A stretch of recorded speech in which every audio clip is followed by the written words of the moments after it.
ਹਰਿਆਣੇ 'ਚ ਵੀ ਭਾਜਪਾ ਦੀ ਸਰਕਾਰ ਹੈ ਤੇ ਕੇਂਦਰ 'ਚ ਵੀ ਭਾਜਪਾ ਦੀ ਸਰਕਾਰ ਹੈ, ਪਰ ਅੰਕੜੇ ਕੱਢ ਕੇ ਦੇਖੋ ਪੰਜਾਬ ਦੇ ਭਾਰਤ ਦੇ ਵਿੱਚ ਸਭ ਤੋਂ ਵੱਧ ਬੇਰੁਜ਼ਗਾਰੀ ਹਰਿਆਣੇ ਦੇ ਵਿੱਚ ਹੈ ਇਸ ਸਮੇਂ। ਕੀ ਕਹੋਗੇ ਫਿਰ ਡਬਲ ਇੰਜਨ ਦੀ ਸਰਕਾਰ ਕਾਹਦੀ ਹੋਈ ਜੇ ਉੱਥੇ ਬੇਰੁਜ਼ਗਾਰੀ ਇੰਨੀ ਸੀ?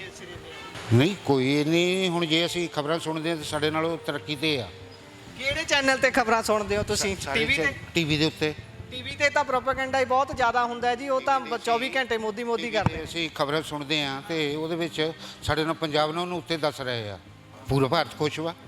ਮਣੀਪੁਰ ਇਸ ਸਮੇਂ ਜਲ ਰਿਹਾ ਹੈ, ਕੱਲ ਚੋਣਾਂ ਹੋਈਆਂ ਨੇ, ਇੱਕ ਵੀ ਗੇੜਾ ਜਿਹੜਾ ਆਪਣੇ ਦੇਸ਼ ਦੇ ਪੀਐਮ ਮੋਦੀ ਨੇ ਉੱਥੇ ਗੇੜਾ ਨਹੀਂ ਮਾਰਿਆ। ਪਾਰਟੀਆਂ ਜਿਹੜੀਆਂ ਇਹੋ ਹੀ ਮਸਲਾ ਚੱਕ ਰਹੀਆਂ ਨੇ, ਮਣੀਪੁਰ ਦਾ ਚੱਕ ਰਹੀਆਂ ਨਾ। ਮੋਦੀ ਕਿਉਂ ਨਹੀਂ ਗਿਆ, ਮੋਦੀ ਕਿਉਂ ਨਹੀਂ ਗਿਆ, ਮੋਦੀ ਉੱਥੇ ਕਿਉਂ ਨਹੀਂ ਗਿਆ। ਸੰਸਦ ਉਹਨੇ ਸੱਦਿਆ ਸੀ ਨਾ, ਉੱਠ ਕੇ ਆਪ ਬਾਈਕਾਟ ਕਰਕੇ ਗਏ ਆ। ਕਿਹਨੇ ਕੱਢਿਆ ਉਹਨਾਂ ਨੂੰ? ਬਾਈਕਾਟ ਖੁਦ ਕਰਕੇ ਗਏ ਆ। ਉਹ ਸੰਸਦਾਂ ਨੂੰ ਤਾਂ ਜੀ ਬਾਹਰ ਕੱਢ ਦਿੱਤਾ, ਸਸਪੈਂਡ ਕਰਤਾ ਇੱਕ ਦਿਨ। ਉਹ ਕੇਸ ਲਈ ਕੀਤਾ ਸੀਗਾ। ਉਹ ਜਿਹੜੇ ਐਂ ਕਰਕੇ ਨੱਚਦੇ ਸੀਗੇ,